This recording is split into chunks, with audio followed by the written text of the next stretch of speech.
嗨，大家好，我是坦皮叔。今天是2025年8月3号。这一期我们继续聊聊俄罗斯入侵乌克兰，看一看乌克兰战场上又有什么变化。今天是俄罗斯侵略乌克兰的第1257天，也是乌军进入库尔斯克的第363天。根据乌克兰方面说法，前线总共记录160次战斗。根据美国战争研究所提供的最新地理定位影像显示，在交火最激烈的波克罗夫斯克，也就是红军城顿涅茨克南部、库皮扬斯克、博罗瓦、库尔斯克到苏梅边境、卡索菲尔到托列斯克战场战线无明显变化。尽管如此，苏梅地区的战争烈度却在持续升级，乌克兰反击力度不断加大，尤其是在孔德拉蒂夫卡一带，乌军最近成功升起了国旗，标志着他们对该地区的控制。俄罗斯军事博主安纳托利·拉多夫报道称，自这个金德拉蒂夫卡失守以来，苏梅地区俄军的处境进一步恶化，乌克兰军队正在推进，俄军目前似乎难以阻止其推进。有媒体证实说俄罗斯占领卡索菲尔说法是假消息，他们只是在乌军后方进行了一次升旗行动，也就是派几个特种部队潜进去，升个旗，拍个视频，照个相，然后就闪了。在过去2个月里，俄军实际上仅从东北和东部向舍普琴科小区推进了一点，仅此而已。这个泽伦斯基他也录了个视频他是这么说的，他说今天俄罗斯泄露了有关卡索菲尔的消息，这是俄罗斯的虚假信息，乌克兰部队正在保卫我们的阵地，俄军在顿涅茨克、苏梅和哈尔科夫地区的每一次推进尝试都被我们击退。在梅利托波尔，一辆载有阿赫迈特部队成员的微型巴士被炸毁，5人遇难。今天在被占领梅利托波尔郊外，一辆载有阿赫迈特占领部队士兵的微型巴士发生爆炸，车上5名乘客全部遇难。乌克兰国防部通报称，这个恐怕是遭到了乌军的无人机的打击这个车臣的抖音部队又失去了5位好演员。说到车臣咱们顺便要说一下这个今日俄罗斯报道这是俄罗斯的媒体报道，说这个俄车臣领导人卡德罗夫展示恢复训练视频。8月1日，据报道，俄罗斯车臣共和国领导人卡德罗夫在其社交平台主页发布了晨间轻度训练视频，宣布在休息后逐步恢复训练。卡德罗夫在视频配文中写道，晨间轻度训练中斗后需要循序渐进地恢复全面训练强度，我隐约感觉到亲爱的兄弟兼教练叫维斯穆拉德已经为我准备了特别的训练计划，不过他现在还在保密。从这个视频看卡德罗夫已经整整瘦了一大圈不知道他经历了什么叫劫后余生或者叫死里逃生这个乌克兰已经恢复了轰炸俄罗斯的炼油厂，乌克兰无人机攻击了位于萨马拉、梁赞和奔萨的3处俄罗斯炼油厂，乌军大批自杀式无人机精诚轰炸俄国新库比谢夫斯克炼油厂，引发大爆炸。俄罗斯方面也宣布无人机袭击了该国各地的企业，在梁赞一家炼油厂可能遭到了袭击。据社交媒体报道，在彭萨一家炼油厂企业也遭到了袭击，与它相邻的国防企业也可能遭到了袭击。在萨马拉州新库伊比舍夫斯克炼油厂正在燃烧。美西方的这个禁运对这个影子船队的打击，配合上乌军轰炸炼油厂，这个叫双管齐下我们再看看外交以及国际援助德国国防部发表声明说在与美国达成协议后，德国军方将在未来几天内交付更多的爱国者导弹发射装置，并将在未来2-3个月内提供更多零部件。据德国国防部长皮斯托雷乌斯表示，8月1日的声明再次表明，德国是乌克兰在空防领域至今为止最强大的支持者。他说德国正在为迅速满足乌克兰当前的紧急需求做好基本准备工作。此前，皮斯托雷乌斯曾在7月22日表示，德国可以从现有装备中向乌克兰交付2套爱国者防空系统，但是前提是必须获得可靠保证，即德国的爱国者防空系统储备能在6到8个月里得到补充。这个路透社报道他说美国和北约正在制定一项新机制，以向乌克兰运送武器提供资金。首先由乌克兰将确定优先武器需求清单，每批武器需求总额约为5亿美元。然后，北约盟国将在北约秘书长马克吕特的协调下，商定由谁来提供或支付清单上的需求。通过这种方式，北约盟国希望向乌克兰提供价值100亿美元的武器。这个当地时间7月31日美国参议院拨款委员会在2党支持下，以多数票通过了2026年财年的8520亿美元国防预算，其中10亿美元将以无偿援助的形式提供给乌克兰。那这一决定就打破了特朗普提出的不将乌克兰纳入军事开支的要求。根据美国媒体报道说参议院计划将这10亿美元援助分为2部分，8亿美元用于乌克兰安全倡议，2.25亿美元用于波罗的海安全倡议。这2部分资金旨在支持乌克兰对抗俄罗斯。虽然钱少了一点但是这个意义还是很大的。这个2位跨党派参议员提出一项法案，说计划在未来2年向乌克兰提供546亿美元的援助，以应对俄罗斯日益加剧的攻击以及美国主导的和平谈判未果的局面。这项法案由新罕布什尔州民主党参议员谢希恩和阿拉斯加州共和党参议员莫尔科斯基提出，内容包括对乌克兰的直接武器援助以及补充美国库存的资金。这个500多亿美金很难一次通过但是你架不住美国的参议员，对吧？这些他老是拱火浇油特朗普现在有点坐不住，那些对吧？共和党的议员那也是蠢蠢欲动援助乌克兰的呼声是一浪高过一浪。昨天这个俄乌最大的瓜就是特朗普和俄罗斯前总统梅德韦杰夫口水战升级。这个特朗普总统8月1号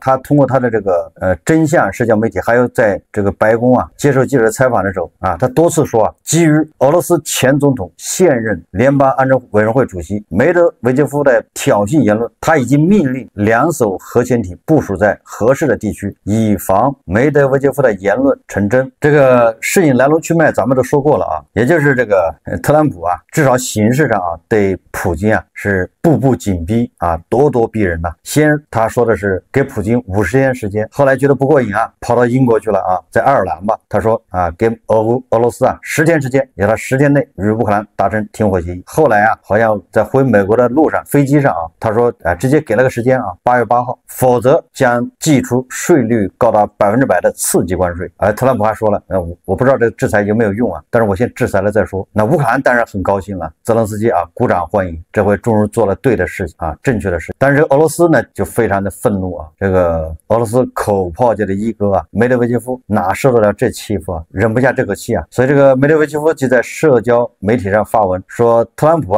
正在与俄罗斯玩最后通牒游戏，但他应该记住2件事：一，俄罗斯不是以色列，甚至不是伊朗；第二个，每一个新的最后通牒都是一种威胁，也是迈向战争的一步。后来这个特朗普就回应这个梅德韦杰夫让他说话小心一点，说这个梅德韦杰夫现在很危险。结果这个梅德韦杰夫他在这个特朗普警告以后还不收手，还不收嘴还不闭嘴，继续这个口嗨他说这个美国把自己一步一步逼向这个战争，不是俄罗斯跟乌克兰的战争，而是未来是俄罗斯和美国的战争。然后让美国人记住了他们的叫传说中的死亡之手有多么危险。这个所谓的死亡之手就是俄罗斯它有一个这个叫计划也就是当俄罗斯的领导层遭到攻击的时候，这个俄罗斯的中层也就是俄罗斯的军方军官就会得到这个自动的授权，自动发射核导弹的系统甚至都不需要人来干预这个系统会自动发射，而且这个攻击的地方不知道，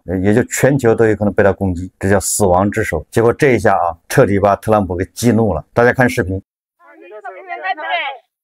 Are you gonna go into talk with Putin before your deadline come? And I mean 10 days while in the... So we'll see what happens. We're gonna have some meetings and we'll see what happens. How are you? The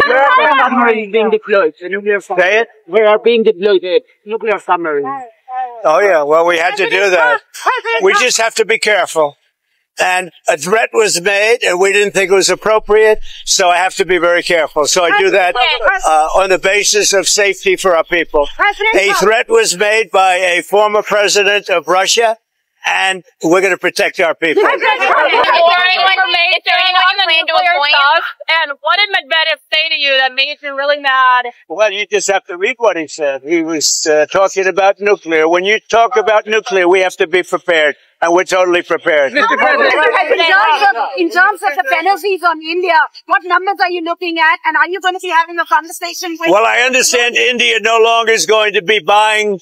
oil from Russia. That's what I heard. I don't know if that's right or not, but that's a good step. We'll see what happens. Okay? 针对这个特朗普的这个举动啊，也就是他已经派了2艘核潜艇在俄罗斯周边，那么俄罗斯方面还没有回应，口炮一哥啊，梅德韦杰夫恐怕知道自己闯了大祸，现在估计在猛喝这个伏特加。很奇怪的是啊，一向嘴硬的俄罗斯人呢，都集体沉默，面对特朗普的这个做法啊，一声不吭。说俄罗斯媒体普遍对特朗普的表态嗤之以鼻。莫斯科空军团真理报引述一位军事评论员的话说，特朗普只是在发脾气。一位退役中将对《生意人报》表示，美国总统关于潜艇的言论是毫无意义的胡说八道，还称这是他就靠这种事取乐。另一位安全事务专家在断言啊，说我确信特朗普根本没有真的下达过潜艇指令。这个俄罗斯官方的静默态度啊，非常这个反常啊。截至目前，克里姆林宫、外交部、国防部啊都未发表任何评论。那个扎哈罗娃呀，现在也是在沉默状态，也没有传出俄罗斯将核潜艇部署至靠近美国的动向。这个俄罗斯人的脸呢，被打得啪啪响啊！这个普京的硬汉形象啊，遇到了特朗普这种不按常理出牌的，也是没脾气啊。这个特朗普有点不着调。这个今天早上，就是昨天早上，这个美国白宫新闻发言人卡罗琳在例行记者会上痛批俄罗斯的前总统梅德韦杰夫关于核打击的威胁。卡罗琳说啊，梅德韦杰夫的言语不负责任且具有强烈的挑衅意味。一个大国前总统应该谨言慎行，而不是对美国发出核威胁，这非常不合适。特朗普总统亦不受此威胁。为了保障美国人的安全，总统已经下令调遣2艘核潜艇部署到合适的区域。为什么说特朗普这个人不着调呢？人家派这个梅德韦杰夫上，那是打口水战，说好了这个点到为止，是文斗，对吧？结果你特朗普玩真的，真派这个核潜艇上，你这不讲武德啊，对吧？你一个现任总统，你偷袭一个前任总统，不讲武德。这个特朗普啊，他派出核潜艇以后啊，还觉得不过瘾啊。在这个美国记者采访呢，就CNN采访的时候，他口吐莲花，狂骂这个梅德韦杰夫。大家看视频啊。About Medvedev, look, this fucking little guy, he downs a few shots of vodka and suddenly thinks he is a world leader. It is so funny. He is like 3 feet tall, folks, and he thinks he belongs at the big table. Not gonna happen. You don't wear that image well, Dmitry. A fucking shutdown face suits you much better. So do us all a favor, sit the fuck down and let the grown-ups handle the real shit. 这个特朗普骂梅德韦杰夫啊，可以说是非常狠啊，大有这个诸葛亮骂死王朗这个气势啊。好手匹夫，什么苍然老贼，我从未见过有如此厚颜无耻之人。特朗普骂梅德韦杰夫啊，用了2个互联网上的梗。我现在严重怀疑特朗普是不是也有人专门对吧，在油管上看这些视频啊。首先是骂这个梅德韦杰夫啊，喝早酒，对吧？你看喝几杯伏特加就幻想自己是世界领袖。这个特朗普应该是啊，借用了互联网上的梗。梅德韦杰夫每次喝完早酒就开始满嘴跑火车，不是和平这个就是对吧，抹平那个，借酒撒疯啊，有的时候还指桑骂槐，对吧？接着骂这个泽连斯基的这个民意啊，狂骂普京。然后这个特朗普借用的第2个梗呢，就是对吧，梅德韦杰夫你坐小孩那一桌啊，对吧？我们这是大人这一桌，你轮不着你啊，对吧？你看他不过是一个3英尺的矮子，却觉得自己能坐在大人的桌子边。所以说这个特朗普恐怕平时没少刷这个TikTok 啊，或者是油管啊，看这些梗啊，骂的这个梅德韦杰夫啊，跟咱们说的是一样。不知道这个梅德韦杰夫像不像这个王朗啊，已经在吐血了。8月1号，俄罗斯外交部部长拉夫罗夫表示啊，俄罗斯赞同美国关于美俄之间不能发生直接军事对抗的立场。俄罗斯媒体援引他的话对此进行了报道。这就是俄罗斯人呢，遇强则弱，遇弱则强，对吧？特朗普这稍微硬一下，这俄罗斯人就非常丝滑的跪下来了。原来这个俄罗斯真的就是个口炮啊，嘴硬啊。俄罗斯赞同美国关于美俄之间不能发生直接军事对抗的立场，人家把核潜艇派到这个俄罗斯门口了，看你怎么着。这俄罗斯人只好说啊，我没看见，我没看见，没有，我不信。这个目前啊，俄罗斯确实也没有底气啊。这个《环球时报》报道啊，他说俄核潜艇基地受损情况引猜测。俄罗斯远东勘察加半岛附近海域7月30日发生8.7级地震，这是有记录以来第6大强震，也是2011年东日本大地震以来全球最强地震。尽管地震中心人烟稀少，但距离震中100多公里的阿瓦查海湾就是俄太平洋舰队核潜艇基地所在地，这里部署有多艘先进的战略核潜艇以及配备的洲际导弹。尽管俄罗斯官方并未透露相关基地是否在这次大地震中受损，但西方对此猜测不断啊，很有可能啊，这个俄罗斯的这个老化的这些所谓的战略核潜艇已经在这次地震中啊，恐怕正散架了。大家还记得去年吧，这个俄罗斯的太平洋舰队啊，派了一艘潜艇到古巴去参加军事演习，一艘潜艇去参加演习，居然浩浩荡荡的带着一个拖船，带着一个就是打捞船，还带着一个补给船，结果还没到古巴呀，的那个潜艇上那个消音瓦就掉了一大片，后来不知道怎么回到俄罗斯，这都是个谜呀。就不要说跟美国恨了啊，现在俄罗斯已经虚弱的连跟阿塞拜疆都不敢大声说话。有媒体报道啊，说2025年7月8号，阿塞拜疆摧毁了俄罗斯在里海的雷达站和防空系统。俄罗斯方面勉强承认部分设施受损，也就是啊，趁你俄罗斯在乌克兰，对吧，无暇顾及啊，这阿塞拜疆可不是官说不练贼把式啊，人家真动手啊，就把你这个黑海的里海的这个雷达站给你摧毁。打完了也不说，这俄罗斯是牙打掉了往肚子里咽，胳膊打断了往袖子里藏，只能这样啊。大家都以为阿塞拜疆和俄罗斯只是打打嘴仗，没想到都动手啊。俄罗斯当了缩头乌龟，高加索局势啊比想象中更加复杂紧张。对阿塞拜疆的这个挑衅啊，俄罗斯居然选择忍。那你说特朗普派2艘核潜艇到俄罗斯周边转转，那俄罗斯也只能忍啊，还能怎么样？我想啊，阿塞拜疆是能干得出来这事啊，因为你把人家民航飞机给打下来了，黑不提白不提的，也不道歉，对吧？一副耍无赖的样子，那人家趁机把你在里海上雷达站给炸掉，你也没皮，不过是一报还一报。这个乌克兰的情报总局局长布达诺夫说啊，他说俄罗斯正在大规模重新武装，以应对与北约的战争，并且必须在2030年前做好准备。俄罗斯所有这些行动和预算都是为了这个目的。北约和欧盟可能会因美国内部变化而解体。这个《每日电讯报》报道啊，他说普京发动核战争的可能性远比西方想象的要大得多。克里姆林宫可能会对乌克兰发动核打击，以迫使其投降。这可能包括对水域、无人区或军事设施示范性打击，并逐步扩大规模。普京啊，没有这个魄力啊，这个是加快啊俄罗斯的灭亡。最后我们再看看啊，根据这个俄战区的这个乌克兰游击队啊，他们的报道啊，他说占领者也就是俄军啊，开始向乌克兰武装部队泄露设备和指挥所的数据。俄罗斯军方越来越多的向乌克兰武装部队传递有价值的情报。在扎波罗热方向，俄罗斯军方将 T-62坦克的阵地移交给阿特什运动的游击队。越来越多的占领者表示愿意合作。敌后运动阿特什报告，也就是这个敌后这个游击队啊，或者武工队说，俄罗斯第57独立旅的一名交通人员记录并及时传输了扎波罗热方向伪装的敌方 T-62坦克坐标。得益于准确的数据，乌克兰军方能够迅速做出反应并摧毁敌方的装备。报告声称啊，越来越多的俄罗斯士兵意识到对乌克兰战争的犯罪性质，并表示愿意合作。在该运动一份声明中说啊，最近几周记录了有关设备移动、指挥所位置以及破坏命令和故意禁用设备的案例。也就是在前线的俄军啊，越来越多的啊，厌倦了这种侵略战争，主动的将这个阵地啊、这个坦克啊、火炮的位置坐标告诉乌军呢，没有什么比军心动摇、民心向背，对吧？更可怕的是啊，俄乌战争啊打了快4年了，看到俄罗斯的现状，确实也让人这个感叹啊，乌军硬生生的把一场战争打成了战术测试和技术秀场、高科技武器的实验场。反观俄罗斯呢，曾经的对吧，12世界第2军事强国，竟沦为了新战法、新理念、新武器的一个小白鼠，就是人家拿新武器在俄军头上用做实验。从乌克兰的蛛网行动炸战略轰炸机、炸军列，到无人艇炸克里米亚